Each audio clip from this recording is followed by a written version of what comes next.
புஸ்தகம் 50ஆம் அதிகாரம் 4ஆம் வசனத்துல, இளைப்படைந்தவனுக்கு சமயத்துக்கேற்ற வார்த்தை சொல்ல நான் அறியும்படி கர்த்தராகிய ஆண்டவர் எனக்கு கல்விமான நாவை தந்துள்ளினார். காலைதோறும் என்னை எழுப்புகிறார். இது யாரை பத்தின தீர்க்க தரிசனம் தெரியுமா? இது யாரை பத்தி சொல்லப்படுது அப்படின்னு உங்களுக்கு தெரியுமா? இந்த வசனத்தை நல்லா கூர்ந்து கவனிச்சு பாருங்க. வரப்போகிற இயேசு கிறிஸ்துவை பத்தினதான ப்ராபசி. இயேசு சொல்றார், இது இயேசு சொல்றது. இயேசு கிறிஸ்து தன்னை குறித்து சொல்லுகிறார். பிதாவாகிய தேவன் என்ன பண்றாரா? காலைதோறும் அவரை எழுப்புகிறாரா. கற்றுக்கொள்ளுகிறவர்களைப் போல நான் கேட்கும்படி என் செவியை திறக்க செய்கிறார். கர்த்தராகிய ஆண்டவர் என் செவியை திறந்தார். நான் எதிர்க்கவும் இல்லை, நான் பின்வாங்கவும் இல்லை. அடிக்கிறவர்களுக்கு என் முதுகையும் தாடை மயிரை பிடுங்கிறவர்களுக்கு என் தாடைகளையும் ஒப்பு கொடுத்தேன். அவமானத்துக்கும் உமிழ்நீருக்கும் என் முகத்தை மறைக்கவில்லை. இது யாரை பத்தி? இயேசு கிறிஸ்துவ பத்தி. அப்ப இயேசு கிறிஸ்து தன்னை குறித்து அவர் அநேக இடங்களில் இயேசு சொல்றாரு, என் பிதாவின் சித்தத்தை செய்வதே எனக்கு போஜனமா இருக்கு. அப்ப இயேசு என்ன பண்றாரு? ஒவ்வொரு நாளும் டெய்லி அன்னன்னைக்கு செய்கிறதான வேலைகளை ஏர்லி மார்னிங் போய் என்ன பண்றாராம்? பிதா கிட்ட இருந்து வாங்குறாராம். வாங்கிட்டு அன்னைக்கு என்ன பண்ணணும், அன்னைக்கு யாருகிட்ட பேசணும், வர்றவங்களுக்கு என்ன பதில் கொடுக்கணும் அப்படின்றத பிதாவாகிய தேவன் டெய்லி இயேசுவுக்கு சொல்லி கொடுக்கிறாராம். இந்த வசனம் அப்படிதான் சொல்லுது. கர்த்தராகிய ஆண்டவர் எனக்கு கல்விமான நாவை தந்துள்ளினார். காலைதோறும் என்னை எழுப்புகிறார். கற்றுக்கொள்ளுகிறவர்களைப் போல நான் கேட்கும்படி என் செவியை அவர் என்ன செய்யறார்? திறந்தருளுகிறார் அப்படின்னு வசனம் சொல்லுது. அப்போ ஒவ்வொரு நாளும் நான் தேவனோடு கூட சஞ்சரிக்கணும், வருகையில போகணும், கர்த்தரோடு கூட இருக்கணும், அதே நேரத்தில் குடும்பத்தையும் நடத்தணும், வேலையும் பார்க்கணும். இவ்வளோ வேலைகள் இருக்கு. நம்ம எல்லாம் நீங்க சொல்லக்கூடியதான மிக முக்கியமான ஒரு விஷயம் என்னன்னா, நான் ரொம்ப பிஸி. இதுக்கு நடுவில் பைபிள் வாசிக்க நேரம் இல்லைன்னு சொல்றவங்க இருக்கிறாங்க, ஜெபம் பண்றதுக்கு நேரம் இல்லைன்னு சொல்றவங்க இருக்கிறாங்க. இன்னும் சொல்ல போனா ஸ்பிரிச்சுவல் ஆக்டிவிட்டீஸ்க்கு நேரமே இல்லை. நீங்க எல்லாருமே இப்ப சொல்றது, அதுவும் இந்த ஒரு 15 வருஷம் 20 வருஷம் கரெக்டா சொல்லணும்னா ஒரு 15-20 வருஷமாக உலகம் ரொம்ப பிஸி ஷெட்யூல்ல ஓடுது. Busy schedule. அன்னைக்கு ஒருத்தரோட பேசிட்டு இருக்கும்போது ஒருத்தர் சொன்னாரு, நாம கண்டுபிடிச்ச கண்டுபிடிப்புகள் எல்லாமே எதுக்காகனா மனுஷனை ரிலாக்ஸ் ஆக்கிறதுக்கு. மனுஷன் என்ன பண்றது? ரிலாக்ஸ் ஆக்கி அவனுடைய டென்ஷனை குறைக்கிறதுக்காக தான் கண்டுபிடிச்சாங்க. உதாரணமா ஒரு வாஷிங் மிஷின் இருக்குது. இந்த வாஷிங் மிஷின் எதுக்காக வந்துச்சு? நீங்க துணியை ஊற வச்சு அதுக்கப்புறம் அதை அலசி துவைச்சு புழிஞ்சு அப்புறம் கொண்டு போய், இது ஒரு பெரிய வேலை இல்லை. இதுல இருந்து உங்களை ரிலாக்ஸ் ஆக்கிறதுக்கு தான் என்ன கொடுத்தாங்க?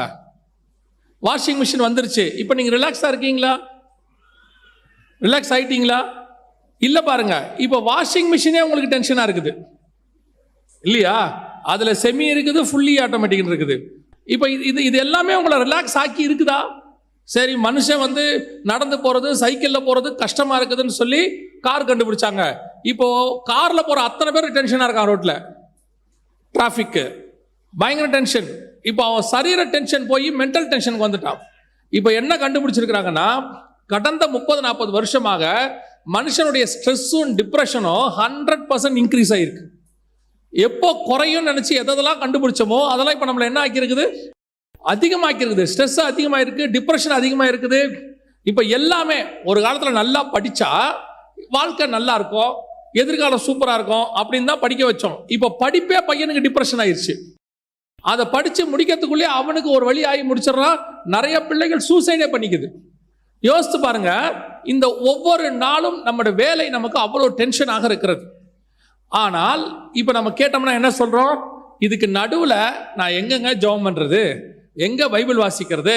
பிள்ளைய ஸ்கூல் திறந்துருச்சு, பிள்ளைய ஸ்கூலுக்கு அனுப்புற மாதிரி ஒரு கஷ்டம் உலகத்திலே ஒன்றும் இல்லை இல்லையா? நம்ம சொல்றோம், இதுக்கு நடுவில் எனக்கு ஸ்பிரிச்சுவாலிட்டிக்கு என்ன கிடையாது?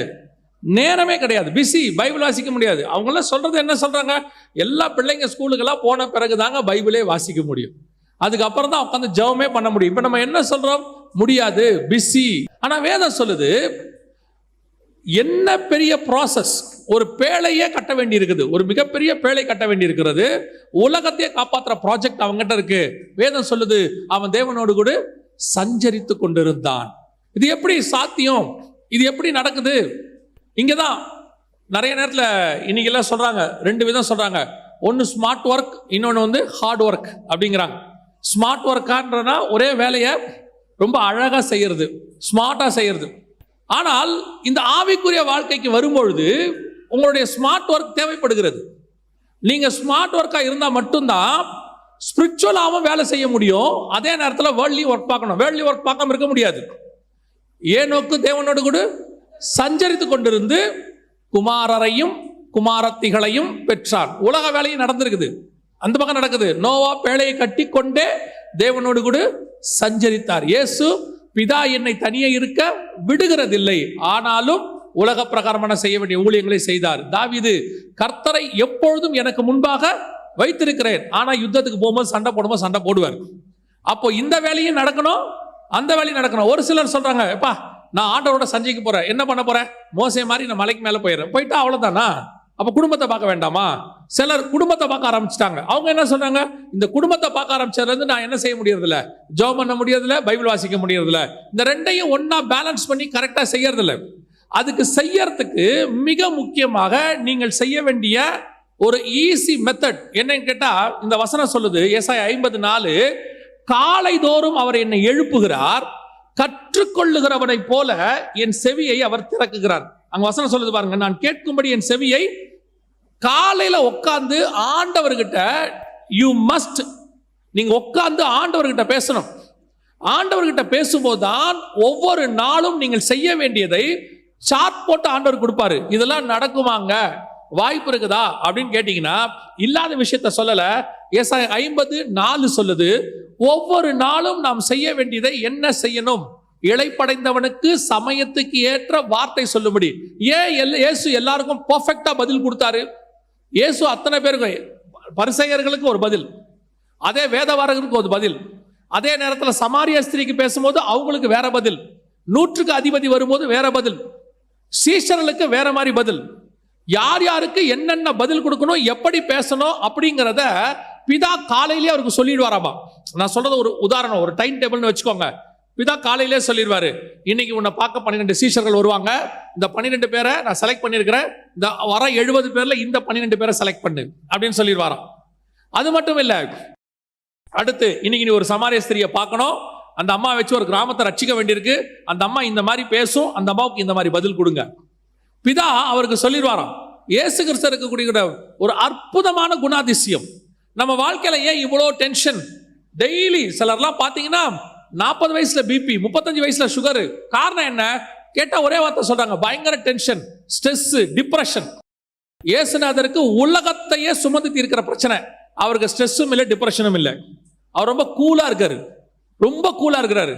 சிலர்லாம் பார்த்தீங்கன்னா, உங்களுக்கு நம்ம ஆபீஸ்ல வேலை செய்யும் போது ஆவிக்குரியவர்களை பார்த்தா அந்த ஆவிக்குரிய அல்லாதவர்களுக்கு, நான் பிலீவர்ஸ்க்கு கொஞ்சம் கோபம் வரும். என்ன காரணம்னா, நம்மளை விட அவங்களுக்கு பிரச்சனை கம்மியாக தான் இருக்கும், பட் நம்ம தான் பிரச்சனை ஜாஸ்தி இருப்போம். ஆனால் நம்ம முகத்தில் ஒரு சந்தோஷம் இருந்துகிட்டே இருக்கும், நம்ம ஒரு பாட்டு பாடிக்கிட்டே இருப்போம், இல்லைன்னா ஒரு ஒரு நம்ம முகத்தில் ஒரு ரட்சிப்பின் சந்தோஷம் இருக்கும். இதை பார்த்த உடனே அந்த நான் பிலீவருக்கு கோபம் வரும். பெரும்பாலும் நமக்கு மேலே இருக்கிற மேனேஜருக்கு கோபம் வரும். என்ன இவன் நம்மளோட கம்மியாக சம்பளம் வாங்குறான், ஆனால் ஆள் சந்தோஷமாவே இருக்கிறானே அப்படின்னு சொல்லிட்டு நமக்கு மேலே இருக்கிறவங்களுக்கு கோபம் வரும். அதுவே எரிச்சலாக மாறும். ஒரு நாள் கூப்பிட்டு கேட்பாங்க, என்ன ரொம்ப முகத்தில் சந்தோஷமா இருக்க என்ன அப்படிம்பாங்க. நமக்கு அந்த சந்தோஷம் எதனால வருதுன்னு கேட்டீங்கன்னா, பணத்தினாலேயோ வேற எதனாலேயோ வரல, ஆண்டவர் நமக்குள்ள அந்த சந்தோஷத்தை கொடுத்து வச்சிருக்கிறார். அது டெய்லி நம்ம முகத்துல பிரதிபலிக்குது. நமக்கு இல்லாத பிரச்சனையா? நீங்க யோசிச்சு பாருங்க, நம்ம சோகத்துல பாட்டு பாடுவோம். நம்ம ரொம்ப பாரம் ஆயிடுச்சுன்னா, ரொம்ப ஒரு பாரம் இதானதுன்னா அதை நம்ம ஒரு பாட்டில் தான் எக்ஸ்பிரஸ் பண்ணுவோம். ஆனா தூரத்துல இருந்து பார்க்குறவனுக்கு என்ன தோணுன்னா, எவ்வளவு சந்தோஷமா இருந்தா அவன் பாடின்னு போவான். அவன் அப்படிதான் நினைச்சுப்பான்.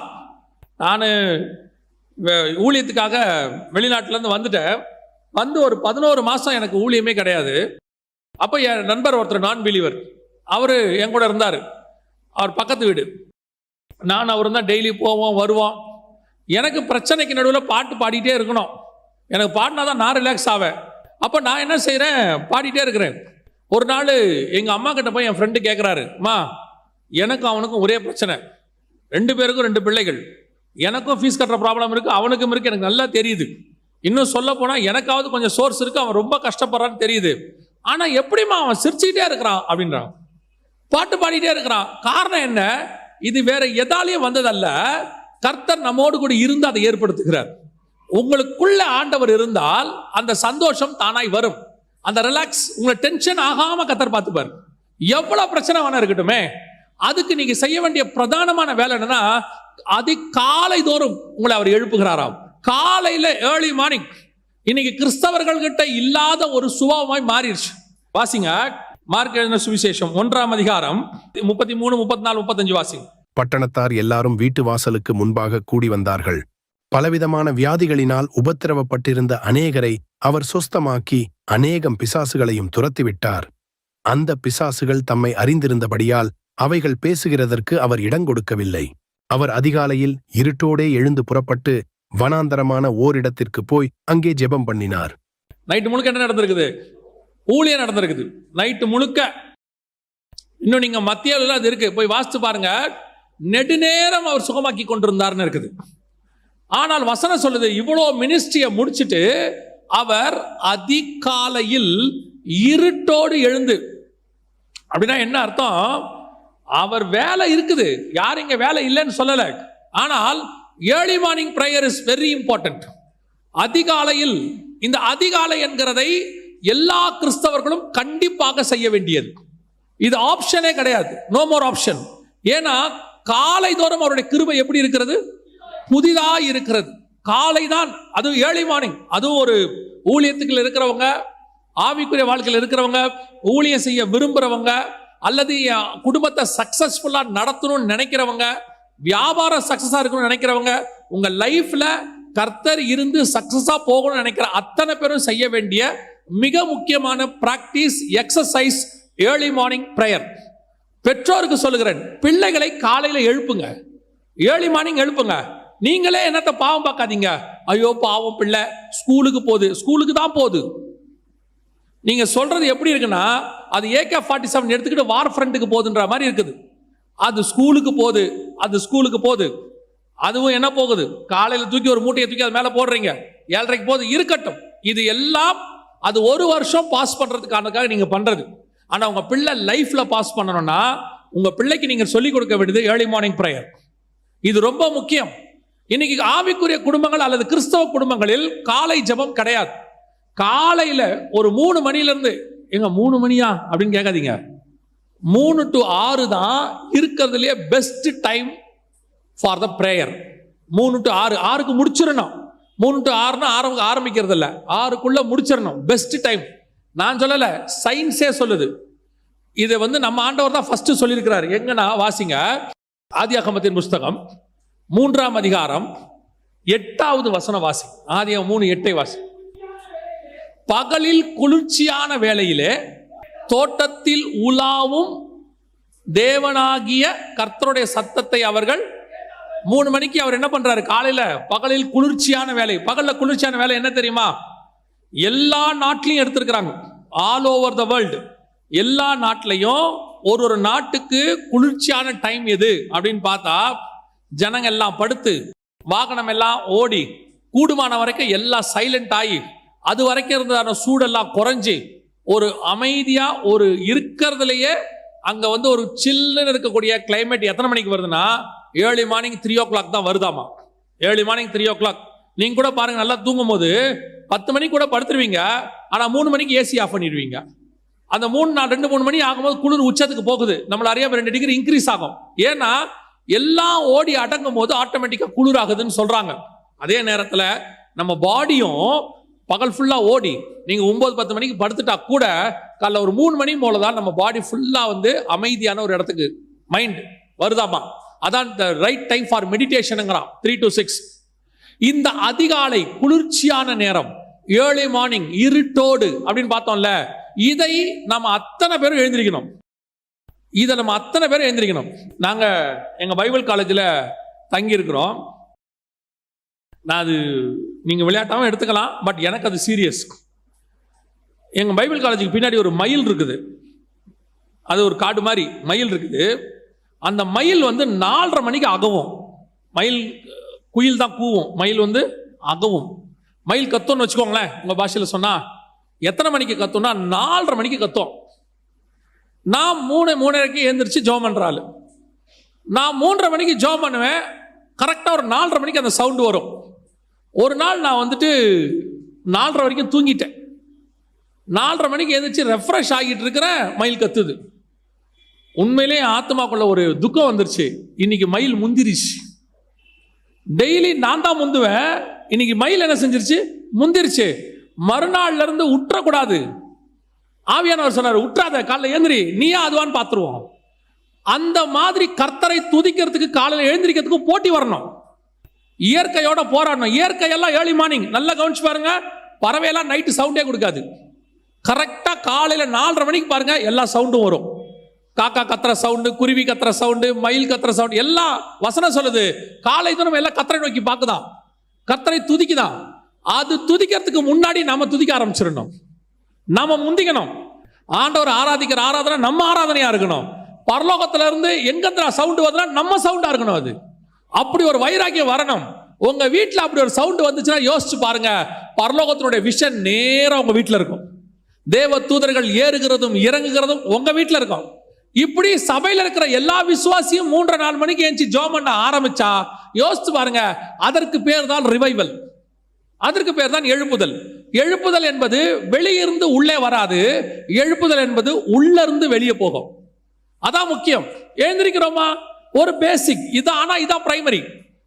பிரிமினரியா நீங்க செய்ய வேண்டிய மிக முக்கியமான வேலை என்னன்னா, ஏர்லி மார்னிங் இந்த அதிகாலையில் எழுந்திருச்சு இருட்டோடு அவரை ஆராதிக்கிறதான ஒரு தன்மை.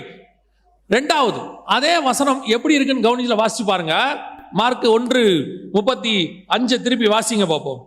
அவர் அதிகாலையில் இருட்டோடு எழுந்து புறப்பட்டு வனாந்தரமான ஒரு இடத்துக்கு போய், ஏன் இருட்டோடு எழுந்திருச்சு சீஷர்களோட ஜெபம் பண்ணல? ஏன் இருட்டோட எழுந்திருச்சு பேதுருவின் மாமி வீட்டில் ஜெபம் பண்ணல? அந்த வசனம் என்ன சொல்லுது பாருங்க. அவர் இருட்டோடு எழுந்து ஒரு வனாந்தரமான இடத்திற்கு போய் அப்படின்னு இருக்கு. அப்படின்னா என்ன அர்த்தம்? அவர் எழுந்திருச்சிட்டார் ஜெபம் பண்றதுக்கு, பிதா அவரை எழுப்பிட்டார், எல்லாம் நடந்துருச்சு. ஆனால் மிக முக்கியமாக செய்ய வேண்டிய அடுத்த விஷயம் என்னன்னா, he separate from the world. எல்லாரிடத்துல இருந்து தன்னை கொஞ்சம் தனித்து வச்சுக்கிறார். நான் ஒரு நாள் முழுக்க மனுஷனோட இருக்க போறேன், ஆனால் தேவனோட இருக்கும் போது எனக்கும் மனுஷனுக்கு என்ன இருக்கணும்? கொஞ்சம் டிஸ்டன்ஸ் இருக்கணும், தனித்திருக்கும்படி. அது ரொம்ப இம்பார்ட்டன்ட். நல்லா கவனிச்சு பாருங்க. ஒரு கணவனும் மனைவியும் பகல் முழுக்க எல்லாரோடையும் பேசிக்கிட்டு இருப்பாங்க, பிள்ளைகளை பார்ப்பாங்க, ஒன்னா போவாங்க, கல்யாணத்துக்கு எல்லாம் வருவாங்க. அந்த சாயங்காலம் இரவு வரும்போது அவங்க 2 பேரும் தனித்து இருக்கிற ஒரு சுபாவம் இருக்கும். அது எதுக்காக? இவ்வளோ காலில் பேசினாலும் அந்த தனித்திருக்கும் போது தான் சீக்கிரட்டான விஷயங்களை பேச முடியும். தனித்திருக்கும் போது தான் பேச முடியாத விஷயங்களை அங்க உட்காந்தா பேச முடியும். எல்லாத்தையும் எல்லார் எதிரிலையும் பேச முடியாது. அந்த தனித்திருக்கும் பொழுது குடும்பத்தை பற்றின மிக முக்கியமான விஷயங்கள், வெளியே எல்லார் எதிலையும் சொல்ல முடியாத விஷயங்கள், அதை எல்லாத்தையும் எங்க சொல்ல முடியும்னா நீங்க போய் செப்பரேட்டா டைம் ஸ்பெண்ட் பண்ணும்போது தான். சில நேரத்தில் மனைவி சொல்லுவாங்க கணவனை, பார்த்தீங்களா, கணவன் கேட்பாரு, ஏன் நீ இதெல்லாம் எங்கிட்ட சொல்லல அப்படின்னு. அந்த அம்மா கேட்கும், எப்போ உங்களுக்கு நேரம் இருந்துச்சு? நீங்க எப்ப பேசுறதுக்கு டைம் கொடுத்தீங்க? இவ்வளவுதான். இதே காரியத்தை தான் கர்த்தர் நம்ம கிட்ட எதிர்பார்க்கிறார்.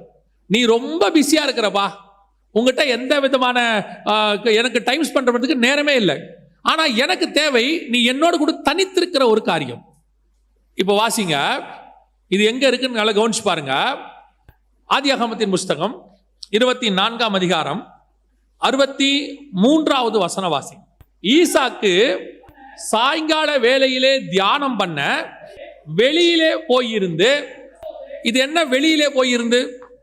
ஈசாக்கு சாயங்கால வேளையிலே தியானம் பண்ண. நம்ம எல்லாருக்கும் தெரியும், ஈசாக்கு என்பது இயேசு கிறிஸ்துவுக்கு முன்னடையாளமா இருக்கக்கூடிய ஒரு சுபாவம்.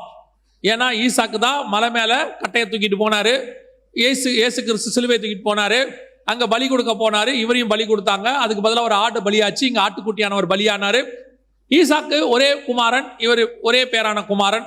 இந்த ஈசாக்கு கிட்ட இருக்கிற ஒரு சுபாவம் இயேசு கிறிஸ்து கிட்ட இருந்த ஒரு சுபாவம். வசனம் சொல்லுது, ஈசாக்கு சாயங்கால வேலை ஆனபோது, அதாவது இருட்டு வருகிற வேலை வரும்போது, இயேசு கிறிஸ்து இருட்டோடே எழுந்து. அப்படிதானே இருக்குது மார்க் 1:35. இயேசு இருட்டோடே எழுந்து. இங்க சாயங்காலமான போது அப்படின்னா என்ன அர்த்தம்? பொழுது சாயும் போது, வெளிச்சம் போய் இருட்டு வரும்போது. டைம் ஒண்ணுதான், அதாவது சூழ்நிலை ஒண்ணுதான். அந்த நேரத்துல ஈசாக்க பத்தி வசனம் சொல்லுது, தியானம் பண்ண வெளியில் போன போது. எங்க வெளியே போனாரு? தியானம் பண்ண வெளியிலே போயிருந்து. அப்படின்னா என்ன அர்த்தம் தெரியுமா? ஒரு ஊர் எப்பவுமே 3 பகுதியா இருக்கும். இந்த ஊரா இருக்கட்டும், எந்த ஊரா இருக்கட்டும், எருசலேமா இருக்கட்டும், எது வேணா இருக்கும், அது 3 பகுதி. ஒன்னு மையப்பகுதி, நகரம், சிட்டி, நாம வாழ்ற பகுதி. இதை தாண்டி அப்படியே கொஞ்சம் வெளியே போனீங்கன்னா வயல் இருக்கும், வயக்காடு. எங்க வேணா, எந்த ஊருக்கு வேணா போங்க, விவசாயம் பண்ற இடம் இருக்கும். அது ஊருக்கு வெளியே தான் இருக்கும், ஊருக்குள்ள இருக்காது. ஊர்ல இருந்து கொஞ்சம் வெளியே போய் விவசாயம் பண்ணுவாங்க. அதான் வயல்னு சொல்லுவாங்க. வயல் தாண்டுனா வெளி, வயல் வெளின்னு நம்ம சொல்றோம்ல, அதோட அர்த்தம் என்னன்னா அதுக்கப்புறம் இருக்கிற இடம் விவசாயம் பண்ண முடியாது, வெளி இடம். அது வெறும் காடா கிடக்கும், ஒண்ணுமே இருக்காது. அப்போ மனுஷர்கள் வேலை செய்யற இடம் தான் வயல். நகரம் என்பது எல்லாரும் இருப்பாங்க, குழந்தைங்க, பெரியவங்க, சின்னவங்க, வேலை செய்யறவன், சும்மா இருக்கிறவன் எல்லாம் இருப்பான். இதை தாண்டி கொஞ்சம் போனா வயல், அங்க வெறும் வேலை செய்யறவங்க மட்டும் இருப்பாங்க. அதையும் தாண்டியாச்சுன்னா யாருமே இருக்க மாட்டாங்க, ஒருத்தர் கூட இருக்க மாட்டாங்க, காடு. அங்க போயிட்டாரு தியானம் பண்றதுக்கு ஈசாக். இதோட அர்த்தம் என்னன்னா, ஒண்ணு இந்த மனுஷங்களோட இருக்கிறோம், ரெண்டாவது கொஞ்சம் ஊழியக்காரங்களுக்கு சொல்றேன், நீங்க அடுத்து ஊழியம் பண்ணுவீங்க, வயல் விதை விதைக்கிற இடம். அதையும் தாண்டி யாருமே இல்லாத ஒரு தனியான இடத்துக்கு தான் நீங்கள் தியானம் பண்ண போகணும். இயேசு கிறிஸ்து வனாந்திரமான ஒரு இடத்திற்கு போனார்னு இருக்கு. ஏன் அப்படின்னு கேட்டா, இயேசு கிறிஸ்து எல்லாரோடும் இருக்கிறவர் தான், ஆளண்டாதவர்லாம் கிடையாது.